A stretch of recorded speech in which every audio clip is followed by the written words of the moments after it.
За сайн байцгаана уу. За физикийн тулгуур ойлголтууд хичээлийн ээлжид хичээлийг эхлүүлье. Өнөөдрийн сэдв зэрэгцээ ба цуваа конденсаторууд. За тэгэхээр бид нэр зэрэгцээ цуваа холболтыг бол эсэргүүцэл дээр хэрхэн хийдэг вэ гэдгийг өмнө нь үзсэн. За одоо өнөөдөр конденсаторыг зэрэгцээ цуваа холбох үед хэрхэн тооцоолдог болохыг нарийн авч үзье. Зэрэгцээ холбогдсон конденсаторуудын багтаамжууд нь бүгд өөр өөр байжээ гэж үзье.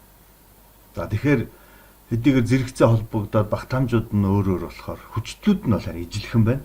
Бид нар зэрэгцээ холбогдсон ямар ч цахилгаан хэлхээний элементийн хүчлүүд нь хоорондоо ижилхэн байдаг гэдэг тухай ярилцсан шүү дээ. За тэгэхээр конденсаторуудын багтаамжууд нь өөр өөр болохоор өөр өөр цэнэг хоригдлуулна.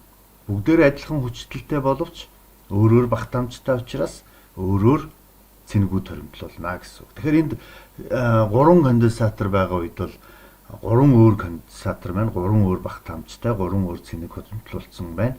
За тэгэхээр эдгээрийг нийлүүлээд нэг ерөнхий багтаамж буюу нэг конденсатор шиг ажиллавал ямар багтаамжтай байх юм болоо гэдгийг л олох гээд байгаа гэсэн үг.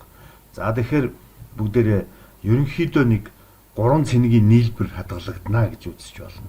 Конденсатор бүр өөр өөр цэнэгтэй ч эдгээрийн нийлбэр цэнэг бол нийт цэнэг болно гэдэг ерөнхий цэнэг гэдэг нийлбэрээр нь тодорхойлъё.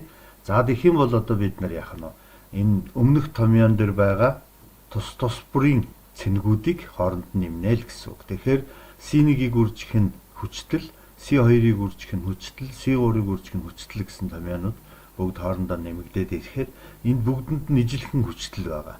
Энэ хүчлийг хаалтны гадна талд гаргачвал хаалтан дотор зөвхөн багтаамжуудын нийлбэр үлдэнэ. За тэгэхээр үндсэндээ энэ маань ерөнхий цэнэгийг тодорхойлж байгаа учраас энэ нийлбэр бол ерөнхий багтаамж байх нэ. За ингээд бид нар үндсэндээ бол ерөнхий цэнэгийг ерөнхий багтаамжаар илэрхийлнэ гэж үзвэл ерөнхий багтаамж бол энэ хаалтан дотор байгаа бүх багтаамжуудын нийлбэр гарна. За тэгэхээр бид нар бол 3 конденсатораар жишээ авч үзсэн боловч энэ цаашаага n хүртэл өсөх боломжтой шүү дээ. За тэгэхээр үндсэндээ бид нар энд яагаад ерөнхий цэнэг нь 3 цэнэгийн нийлбэр байна гэж авч үзсэн бэ гэхээр цэнэгийн нийлбэр гэдэг маань цэнэг хадгалагдах хууль хэрэгжиж байна гэж үзнэ.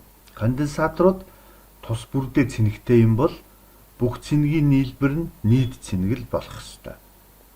За одоо бүгдээрээ цуваа холбогдсон конденсаторын тохиолдлыг авч үзье. За нэг үс хүрт 3 конденсатор цуваа холбогдсон байна. За энд нэг зарчим хэрэгжих ёстой. Өөрөөр хэлбэл цуваа холбогдсон элементүүдийн гүйдэл нь бүгд ижил байх ёстой. Тэгэхээр энэ конденсаторууд цэнэглэгдэх үед бол гүйдэлгүй байна. Манай хүүхдүүдийн нэг том андуурдаг юм бол тогтмол гүйдэлд конденсаторыг холбоцохоор огт гүйдэл гүйхгүй гэж үзээд байдаг. Конденсатор маань өөрөө цэнэг хоригдлуулна гэдэг маань гүйдэл гүйж байж түүн рүү цэнэг урсан орно шүү дээ. Тэгэхээр цэнэглэгдэж дуустлаа гүйдэл гүйнэ гэдгийг ерөөсөн мартаж болохгүй. Конденсатор цэнэглэгдэж байх үед бол гүйдэл гүйж байна. Цэнэглэгдээд дуусвал харин гүйдэл гүйхэ байлна. Тэгэхээр тогтмол гүйдэлд холбосон конденсаторууд бол цэнэглэгдэж дуустлаа гүйдэл гүйж байгаа. Тэгэхээр өөр өөр багтаамжтай конденсаторуудыг цуваа холбосон ч гэсэн мэдээж цуваа холбогдсон элементүүдийн маань гүйдэл нь хоорондоо тэнцвэр байх хэрэгтэй. Тэгэхээр одоо манай тохиолдолд бол 3 конденсатораар гүйж байгаа гүйдэл хоорондоо тэнцвэр нэг л гүйдэл байна. Тэгэхээр гүйдэл гэдэг маань юу вэ гэдээ эргээ санах юм бол нэг ч хугацаанд урсан өнгөрөх цэнэгийн хэмжээ. Тэгэхээр конденсаторууд руу урсан орж байгаа цэнэгүүд хоорондоо ижил гэсэн үг байна шүү дээ. Гүйдэл нь ижил юм чинь цэнэг нь ижил байхаас аргагүй болно гэсэн. За ингээд конденсаторууд руу цэнэг урсан орохоор нэг л ижил цэнэг ордог юм бол хүчлүүд нь өөр өөр болох хэвээр. Учир нь багтаамжууд нь өөр өөр гэсэн учраас хүчлүүд нь өөр өөр байна. Тэгэхээр хүчлийг одоо бид нэр өмнөх томьёоноос тодорхойлох юм бол цэнэгийг хуваах нь багтаамж гэж бичнэ. За тэгэхээр одоо 3 өөр багтаамж байгаа учраас 3 өөр хүчтэл олдно. За тэгээд энэ 1-р конденсаторын хүчтэл, 2-р конденсаторын хүчтэл, 3-р конденсаторын хүчтэл гэсэн 3 томьёогоо гаргаж ирье. За тэгэхээр цуваа холбогдсон хэлхээнд баримтлагддаг нэг зарчим бол Кирхоффын хүчтлийн дүрэн буюу энерги хадгалагдах хууль. Тэгэхээр энд үүсгүүрээс гарсан хүчтэл элемент болгон дээр хуваарлагдах ёстой. Нийлбэр нь үүсгүүрийнхээ хүчтэлтэй тэнцвэр байх ёстой. За тэгвэл одоо конденсаторуудын хүчтлүүдийн нийлбэр нь үндсэндээ ерөнхий хүчтэл буюу үүсгэрийн хүчтэлтэй тэнцүү гэсэн томьёо гарч ирнэ. За энэ маань бол цэнгийг багтаамж туваалсан харьцаануудын нийлбэр гэж гарч ирж байна шүү дээ. За тэгвэл одоо бүгдээрээ эндээс ерөнхийдөө нэг л цэнэг байгаа учраас ерөнхий цэнгийг нь хаалтны гадна гаргаад бичих юм бол үндсэндээ бүх ерөнхий хүчтэл маань багтаамжуудын урвуунуудын нийлбэрийг цэнгээр үржүүлсэнтэй тэнцүү болж байна гэсэн үг. За тэгэхээр бид нар энд хэрвээ ямар нэгэн тийм ерөнхий нэг багтаамжаар орлуулж болох байсан бол энэ багтаамжийн урвуунуудын нийлбэр нь нэг ерөнхий багтаамжийн урвуу байх байжээ гэж энэ томьёоноос харагдана. Өөрөөр хэлбэл ерөнхий хүчтэл нь цэнгийг хуваах нь ерөнхий нэг багтаамж гэсэн ийм томьёо болж хувирна гэсэн үг. За эндээсээ ингээд ямар дүгнэлт хийж болох вэ гэхээр энерги хадгалагдах хууль буюу Кирхоффын хүчтлийн дүрмээс цуваа холбогдсон конденсаторуудын ерөнхий багтаамжийн урвуу нь бүх багтаамжийн урвуунуудын нийлбэртэй тэнцүү гэж гарч ирнэ гэсэн үг. За тэгэхээр одоо бол бид нар ингээд ерөнхийдөө зэрэгцээ холбогдсон болон цуваа холбогдсон багтаамжуудынхаа нийлбэрийг тооцоолж чадхаар боллоо шүү дээ. За нэг хэлбэрхэн жишээ бодлого авч үзье. За энд бид нар ямар нэгэн хэлхээ угсрах хэрэгтэй болтол энд 1 микрофарадын багтаамжтай 400 вольт хүчтэлд ажиллах конденсатор хэрэг болжээ. Өөрөөр хэлбэл бид нар өмнө нь конденсаторын тухай ярихдаа конденсаторт багтаамж гэдэг хэмжигдэхүүн байхаас гадна түүний ажиллаж чадах буюу хамгийн их даах хүчтэл гэдэг ойлголт байдаг гэсэн шүү дээ. Тэгэхээр бидний өгсөн нөхцөл маань бол 400 вольт хүчтэлд ажиллах багтаамж хэрэгтэй болж байна. За дэлгүүрээс очоод конденсатор худалдаж авах гэтэл тэр дэлгүүрт зөвхөн 1 микрофарадын багтаамжтай боловч 250 вольт хүчтэлд ажиллах конденсаторууд байжээ. Тэгэхээр хүчтэл нь хүрэхгүй байх нь шүү дээ. Багтаамжинд таарч байгаа боловч хэрвээ бид нар хэлхээндээ угсрах юм бол хэлхээний хүчтэл маань 400 вольт хүрэх юм бол 250 вольтанд ажилладаг конденсаторууд эвдэрнэ гэсэн үг. За тэгвэл одоо бид нар яаж аргалах вэ? Хэлхээг яаж зөв угсрах вэ гэдэг асуудал гарна. Тэгэхээр бид нар конденсаторуудыг холбохдоо хоёрыг зэрэгцээ дахиад хоёрыг зэрэгцээ ингээд нийтд нь цуваа холбох юм бол систем хэвэн ажиллана гэсэн үг. За бүгдээрээ харъя. Яагаад ийм байдал төрвэ гэхээр зэрэгцээ конденсаторуудын хувьд бол багтаамж нь 2 дахин нэмэгдэнэ. Учир нь 1 микрофарад зэрэгцээ холбохоор 2 микрофарад болно. Тэгэхээр ингэж хэлхийг зурж болно. 2 микрофарадын 2 конденсатор цуваа мэт байна гэж. Тэгэхээр 2 конденсатор цуваа байна гэдэг маань 2 микрофарад гэдэг нь 2-ыг 2-оор үржүүлээд 4 туваана гэсэн. Үндсэндээ 2-ыг 2 туваана. Яг цуваа эсэргүүцэл, зэрэгцээ эсэргүүцэлтэй бид нэр зэрэгцээ эсэргүүцлийг яг ингэж бодож байсан. Тэгэхээр конденсаторын цуваа холболт нь эсэргүүцлийг зэрэгцээ холбосонтой төстэй томьёогоор бодогдож байсан. Тийм болохоор ижил багтаамжтай конденсаторуудыг цуваа холбох юм бол ерөнхий багтаамж нь 2 дахин буурна гэсэн үг байна. За ингээд бол багтаамж бол буцаад 1 микрофарад болчихно шүү дээ. Харин нэг конденсатор 250 вольтанд ажиллана. 2 конденсаторыг цуваа холбоцохоор 500 вольтанд ажиллах боломжтой болно. Тэгэхээр бидний өгсөн 400 вольтын хүчтэл бол чөлөөтэй хангалттай даах хүч конденсатор болжээ гэж үзэх нь шүү дээ. За тэгвэл энд одоо бүгдээр яаж энэ 2 микрофарадыг бодсон бэ гэхээр ерөнхий багтаамж нь нэгийнх нь багтаамжийг 2 тоосонтой тэнцүүгээд 1 микрофарад гарсан байна. За тэгвэл энд хуримтлагдах цэнгийн хэмжээг бол 1 микрофарадыг 400 вольтоор үржүүлэхээр 400 микрокулон болно. Өөрөөр хэлэх юм бол одоо бидний энэ 2 конденсаторт хуримтлагдах цэнгийн хэмжээ 400 микрокулон гэсэн үг. За тэгвэл бүгдээрээ 2 микрофарадын нэг конденсатор дээр ямар хүчтэл байх юм бэ гэдгийг бодох юм бол конденсаторын хүчтэл нь цэнгийг хуваах багтаамж. Тэгэхээр 400 микрокулон цэнгийг 2 микрофарад багтаамжинд хуваахаар 200 вольт гарч байна. Тэгэхээр одоо энэ тохиолдолд 400 вольт өгсөн тохиолдолд яг ижилхэн багтаамжууд дээр 200 вольт хуваагдаж очих нь шүү дээ. Тэгэхээр нэг конденсатор маань 250 вольт хүртэл ажиллаж чадах учраас 200 вольтод хэвийн хангалттай ажиллана гэсэн үг байна. За ингэж бол бид нэр зэрэгцээ цуваа холболтыг бол ашиглаж хэлбэрхэн хэлхээний тулгарсан асуудлыг шийдэж болох нэ. За дараагийн нэг жишээг авч үзье. Энд бол одоо зэрэгцээч биш, цуваач биш конденсатор байгаа үед ер нь асуудлыг яаж шийдэм бэ гэдэг нэг жишээг тодорхой авч үзэх гэж байгаа. Энд хүүхдүүдийн одоо сургуульд физикийн хичээл үзэж байхдаа маш өргөн хэрэгэлдэг E тэнцүү MC квадрат гэсэн нүүртэй бодлогын хураамж байдаг. Энэ бодлогын хураамжин дээр 13-35 гэсэн бодлого байгаа. Энэ нь бол конденсаторын багтаамжтай холбоотой бодлого байгаа. За тэгэхээр зураг дээр бол 3 конденсатор холбоотой байна. 2 нь 2C багтаамжтай, нэг нь 1C багтаамжтай. За конденсаторуудад эсэргүүцэлтэй хэлхээ холбогдоод үүсгүрт холбожээ. За тэгэхээр тогтмол гүйдлийн хэлхээ учраас эсэргүүцлүүдээр тогтмол гүйдэлгүй нь. Тэгэхээр эсэргүүцлүүд дээр бол тогтмол хүчтлийн уналт бий болно. За тэгвэл конденсаторуудаар бол хангалттай удаан хугацаа өнгөрөөд конденсаторууд бүгд цэнэгтэй болцсон байх юм бол конденсаторуудаар гүйдлэхгүй байхгүй. Тэгэхээр конденсаторуудад зөвхөн эсэргүүцэл дээр унсан хүчтлүүд очоод цэнэглэнэ гэсэн. Ингэхээр энэ цэнэгүүд нь ямар байх юм бэ гэдгийг тодорхойлохын тулд эсэргүүцлүүд дээр юу нь ямар хүчтэл байх юм бэ гэдгийг эхлээд тооцож сурах хэрэгтэй. Тэгэхээр эсэргүүцэл дээр унах хүчтэл бол конденсаторын багтаамжуудаас огт хамаарахгүй. Конденсаторуудаар үндсэндээ бол цэнэглэгдээд дууссан үед гүйдэл гүйхгүй гэсэн учраас зөвхөн гүйдэл эсэргүүцлүүдээр гүйж байгаа гэж үзнэ. Тэгэхээр эсэргүүцлүүдээр унж байгаа хүчлүүдийг тодорхойлчих юм бол конденсаторуудад ямар хүчтэл очих вэ гэдгийг олж болно гэсэн үг. За тэгвэл эхлээд бүгдээрээ Е гэдэг үүсгүүр байгаад R 2R гэсэн цуваа эсэргүүцлүүдээр гүйдэл гүйсэн гэж үзвэл үндсэндээ 3R эсэргүүцлээр гүйдэл гүйж байна гэж тодорхойлж болно. 3R эсэргүүцлээр гүйдэл гүйж байгаа үед 1R дээр нь гүйдлийг үржих нь R гэсэн амын хуулийг ашиглана шүү дээ. Нөгөөх дээр нь гүйдлийг үржих нь 2R гэсэн хүчтэл унана гэсэн.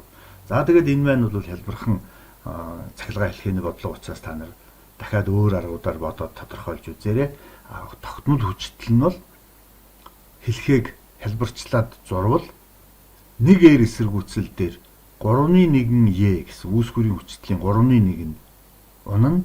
Харин 2R эсэргүүцэл дээр 3.2 нь унана гэсэн үг. Нийлээд 3.3 Е буюу 1 бүтэн Е болж байгааг сайн хараарай. Өөрөөр хэлбэл бид нар 1 бүтэн Е-г 2 эсэргүүцэлд өгсөн. Нэг нь R, нэг нь 2R утгатай үед нэг дээр нь 3.1 Е, нөгөөх дээр нь 3.2 Е хүчтэл унана гэж бодож олж болох нь байна. За тэгэхээр энэ эсэргүүцэлээр унж байгаа хүчтлүүдээ үүсгүүр гэж хэлбэрчлээд зурчих юм бол одоо бид нарт юу үлдэв гэхээр 2 хүчтлийн үүсгүүр 3 конденсатортай хэрхэн холбогдсон бэ гэдгийг харуулсан зураг үлджээ.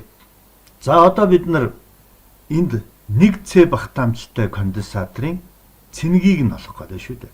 Тэгэхээр цэнийг нь олохын тулд бид нэр эхлээд хүчтлийг нь олох хэрэгтэй бол. Энэ конденсатор дээр ямар хүчтэл байгаа юм бэ? Бүр тодруулах юм бол А зэг дээрх потенциал, Б зэг дээрх потенциалын ялгуур буюу конденсатор дээр унж байгаа хүчлийг тодорхойлох гэж байна гэсэн үг. За тэгвэл одоо бүгдээрээ цаашаа алхамаар явъя. Эхлээд бид нэр хүрээний арга гэдэг аргыг хэрэгжилж хүчлийг тодорхойлох шаардлага болдог. Тэгэхээр хүрээ гэдэг маань бол нөгөө Кирхоффын хүчтлийн дүрм хэрэгждэг битүү хэлхээнүүд шүү дээ. Тэгэхээр энд бол 2 хүрээ байгаа нь бол анзаарагдана. Нэгдүгээр үүсгүүр 2 конденсатораар гүйдлгүүлгэн, хоёрдугаар үүсгүүр мөн 2 конденсатораар гүйдлгүүлгэнэ гэж тооцож байна. За энийгээ бид нэгдүгээр гүйдэл, хоёрдугаар гүйдэл гээд дугаарлаад тэмдэглэчихье. За тэгвэл энд одоо бид Кирхоффын хүчтлийн дүрмээр цэнэглэгдэнэ гэж үзэх юм бол цэнэгийнхээ туйлуудыг тэмдэглээд авъя. Учир нь конденсатораар гүйдэл орж байгаа талд нь эрг цэнэг, гарч байгаа талд нь сөрөг цэнэг цэнэглэгдэнэ гэж үзнэ. За тэгвэл хоёрдугаар хэлхэнд байгаа бас 2C конденсатораар хоёрдугаар гүйдэл нэг талаар нь ороод нөгөө талаар нь гарч байгаа учраас орж байгаа талд нь нэмэх, гарч байгаа талд нь хасах тэмдэг тавья. За харин энэ C конденсаторын хувьд нэгдүгээр гүйдэл дээрээс доошоогоо орж байна. Харин хоёрдугаар гүйдэл доороос дээшээ орж байна. За энд нэг ийм жижигхэн ялгаа үүснэ гэдгийг анзаарах хэрэгтэй. Яг аль гүйдэл нь их байсан бэ гэдгээс хамаарч хүчтлийн уналт бий болно. Тийм болохоор одоохондоо бид нар мэдэхгүй байгаа учраас зүгээр нэгдүгээр гүйдлийнхээ туйлаар тэмдэглэжээ. Дээрээ нэмэх, доороо хасах байна гэх. Тэгэхээр энд бол эмзэглэх шаардлага байхгүй. Бид нар гүйдэл хаашаа гүйж ирсэн бэ гэдгийг мэдэхгүй байлаа гэд бодлогын хариу буруу гарахгүй. Бодоод гаргахад тэмдэг нь эсрэг гарчвал миний тэмдэглэсэн тэмдэглэгээ эсрэг байжээ гэсэн санаа шүү. За тийм болохоор бол одоо бид нэр тайван бодлого цааш нь бодож болох нэ. Тэгэхээр энэ 3 конденсаторын дунд ийм хоорондоо холбогдсон болохоос биш үүсгүүртэй холбогдоогүй юм 3 ялтас байна. Өөрөөр хэлэх юм бол энэ 3 ялтас руу гаднаас цэник урсаж орж ирэх зам байхгүй.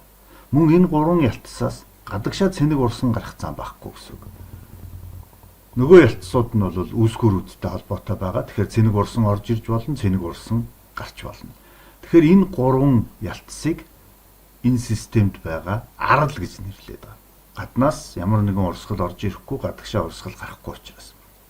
Тэгэхээр энд цэник хадгалагдах хууль хэрэгжих ёстой. Өөрөөр хэлбэл анх бол конденсатор цэнэггүй байх үед бол энэ 3 ялтас гуруула тэг байсан цэнэг нь. Гэтэл энэ талын ялтсууд цэнэглэгдээд эхэлвэл цахилгаан орны нөлөөгөөр цэнэг үүснэ. Гэхдээ энд үүсэж байгаа эерэг цэнэг бол энэ ялтсаас цэнэг авна. Энд хэрвээ эерэг цэнэг үүссэн гэвэл мөн энэ ялтсаас цэнэг авна гэсэн үг. Ингэхээр энэ 3-ын нийлбэр хизээч үргэлж тэгтээ тэнцвэл байх ёстой. Анх цэнэггүй байхад тэг байсан бол цэнэглэгдлээгээд тэгээс ялгаатай болж болохгүй гэсэн үг. За тэгвэл энэ зарчмыг энд бичих юм бол энд байгаа конденсаторын нэг ялтас буюу 1-р конденсаторын нэг ялтас хасах цэнэгтэй. Хасах Q1. 2-р конденсаторын нэг ялтас нь нэмэх Q2 цэнэгтэй. Энэ 3-р конденсатор буюу C багтаамжтай конденсаторын ялтас нэмэх Q цэнэгтэй байна гэд тэмдэглэжээ. Энэ бол конденсаторын дугаараар цэнэг бүрийг тэмдэглэсэн тэмдэглэгээ. Ингээд нийлбэр нь тэгтээ тэнцүү болох ёстой. За үүнийгээ бид нөгөө конденсаторын томьёогоор хүчтэл болон багтаамжаар нь илэрхийлж бичвэл 1-р конденсаторын цэнэг бол 2C багтаамжийг түүн дээр байгаа V1 хүчлээр үржүүлсэнтэй тэнцүү. За энэ маань хасах цэнэг учраас урдаа хасах тэмдэг байгаа. Энийг нь бичнэ. Дараагийн 2-р конденсаторын Q2 цэнэг бол 2C багтаамжийг V2 хүчлээр үржүүлсэнтэй тэнцүү. За ингээд энэ нь бол нэмэх тэмдэгтэй байгаа. За 3-р конденсатор буюу C багтаамжтай конденсаторын хувьд Q цэнэг байгаа учраас энэ нь багтаамжийг үржих нь V буюу энэ конденсатор дээр байгаа хүчлийг бүгдээрээ V гэж тэмдэглэе гэсэн үг. За ингээ 3 хүчтэл 3 багтаамжаараа илэрхийлсэн цэнэгийн нийлбэр мөн л тэгтээ тэнцүү гэж цэнэг хадгалагдах хуулиараа бичсэн. За одоо эндээс бол харин 3 C багтаамж тогтмол хэмжигдэхүүн гурваланд нь ижилхэн байгаа учраас хураачиж болно. Ингээд зөвхөн хүчлэлээр илэрхийлэгдсэн тэгштгэл болгоод бичиж болох нэ. За ингээд бид нарт бол 3 үл мэдэгдэх хүчтэл байгаа нэг тэгштгэл гараад ирлээ. Олох гэж байгаа үл мэдэгдэх V гэдэг хүчлэлийг бол бид нар потенциалын ялгуур гэж тэмдэглэж болно. Гэхдээ ингэ тэмдэглэхгүй байлаа гэд энэ бодлогын нөхцөлд бол өөрчлөлт орохгүй. Энийг зүгээр анхааруулах гэж энэ тэмдэглэгийг харууллаа. За тэгвэл Кирхоффын хүчтлийн дүрм 2 хүрээнд бичих юм бол одоо энэ гүйдлийнхэн хүрээг ашиглаад хүчтлүүдийн нийлбэр нь тэгтээ тэнцүү байна гэд бичих хэрэгтэй. За тэгэхээр энэ дээр маш анхааралтай анзаарах юм бол хүчтлүүдийг тэмдэглэсэн туйлуудаар гүйдэл нь яаж орж гарч байна вэ гэдгийг сайн анхаарах хэрэгтэй. За тэгэхээр 1-р хүчтэл бол эерэг тэмдэгтэй бичигдэнэ. Учир нь гүйдэл конденсаторын нэмэх цэнэгээр нь ороод хасах цэнэгээр нь гарч байгаа учраас нэмэх V1 гэдэг хүчтэл бичигдэнэ. Дараа 1-р гүйдэл бол C багтаамжтай конденсатораар гүйнэ. Тэгэхээр энд мөн нэмэх V хүчтэл байна. Энд нэмэх туйлаар нь орж ирээд хасах туйлаар нь гүйдэл гарч байгаа учраас нэмэх V хүчтэл. За харин үүсгүүрийн 3-1 гэдэг хүчтлийн хувьд гүйдэл сөрөг туйлаар нь орж ирээд энэ зай хураагуурын тэмдэглэгээний богино зураастай тал нь бол сөрөг утгатай, энэ урт тал нь бол эерэг утгатай хүчтэлтэй байна гэж үзэх юм бол сөргөөр нь ороод эергээр нь гарч байгаа учраас хасах 3-1 гэж энд хасах тэмдэг тавьж бичнэ гэсэн үг. Ингээд хүчтлийн дүрмээр нийлбэр нь тэгтээ тэнцүү байх хэрэгтэй. Мөн 2-р хүрээнд яг адилхан бичих юм бол 2C конденсаторын V2 хүчтэл нэмэхээр нь орж ирээд үүсгүүрийн хасах туйлаар нь орж ирээд энэ C багтаамжтай конденсаторын мөн хасах туйлаар нь орж ирж байгаа учраас зөвхөн V2-оо нэмэхээр бичээд нөгөө 2 хүчлээ хасахаар бичнэ гэсэн. Хасах нь V, хасах нь 3-2 E гэж бичгэнэ. За ингээд 2 тэгштгэл энэ өмнөх тэгшгэлтэй 3 тэгшгэлтэй болсон үндсэндээ бодлого шийдэгдлээ гэсэн үг. Учир нь 3 үл мэдэгдэхчид зориулсан 3 тэгштгэл байхад бид нар үл мэдэгдэхчдийг олж болно. За тэгвэл одоо бүгдээрээ энэ хоёр тэгштэглээ эмэгтгий V1 хүчтэл нь энэ хоёр гишүүнээ тэнцвүүгийн тэмдгийг нөгөө талд гаргаад бичих юм бол V1 нь тодорхойлогдно. Тэгэхээр энэ хасах тэмдэгтэй ус учраас нэмэх тэмдэгтэй болоод энэ нэмэх тэмдэгтэй ус учраас хасах тэмдэгтэй болоод хасахын ард нь бичээд ингэж илэрхийлж болох нэ. V1 нь ийм хэмжээтэй болно. Мөн нөгөө тэгштэглээсээ V2-ыг олох юм бол энэ хасах хоёулаа ийшээ гараад хоёулаа нэмэх утгатай ингэж бичигдэх нэ. V2 нь бол за одоо тэгвэл V1 нь зөвхөн V-гээс хамаарсан, V2 нь V-гээс хамаарсан утгатай болсон учраас энийг энэ тэгштгэлд орлуулад бичих юм бол хасах 2 хаалтан дотор 3.1-ээс хасах нь V. За энэ бол V1-ийн утга байна. Нэмэх нь 2 V2-ийн утга энд байна. Ингээд нэмэх нь V тэнцвэрийг гэсэн энэ тэгштэглийг хөрвүүлээд бичлээ. Тэгэхээр одоо энд бол зөвхөн ганцхан V гэдэг үл мэдэгдэхчтэй тэгштгэл болсон учраас үндсэндээ бидний тэгштгэлийн шийдийг олох боломжтой болж байна гэсэн үг байна шүү дээ. За тэгвэл бүгдээрээ одоо энэ тэгштэглээ хэрхэн бодох вэ гэхээр эмэгтэйгээд хаалтын задлаад бичгээр хасах 2 дотгошоо орж ирээд үржүүлэхдээ хасах V бол нэмэх 2V болно. За 3.1-ийг хасах 2-оор үржүүлэхээр хасах 3.2 E болно. Нэмэх нь 2-ыг дахиад хаалтан дотор оруулах юм бол 2V болно. За ийшээгээ оруулж ирэх юм бол 2-ыг үржих нь 3.2 гэдэг нь 3.4 E болно гэсэн. За ингээд нэмэх нь V байгаа тэнцвүүдийг. За одоо ингээд V-нүүдийн хооронд нэмэгдэхээр 2V 2V 5V боллоо. Хасах 3.2E 3.4E гэдэг нь бол 3.4E-гээс 3.2E-г хасаад дахиад нэмэх 3.2E үлдэж байна гэсэн. За одоо ингээд энэ тэнцвүүдийг за бид нарын 5V-ийн хасах 3.2E-тэй тэнцвүү гэж бичиж болно. Ингээд V-ийн хасах 15-ны 2E гэсэн ийм хүчтэл олдох нэ. За бид нарын эцсийн хариу бол конденсаторын хүчтэл бол ийм утгатай байна. Эндээс цэнэгээ олох юм бол багтаамж 1C-гээр үржүүлэн хүчтлээ.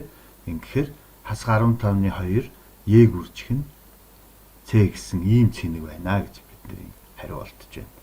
За номны хариу бол 15-ны 8 CE гэсэн ийм хариу байгаа. Манайх бол хасах 15-ны 2 гэж гарч байна.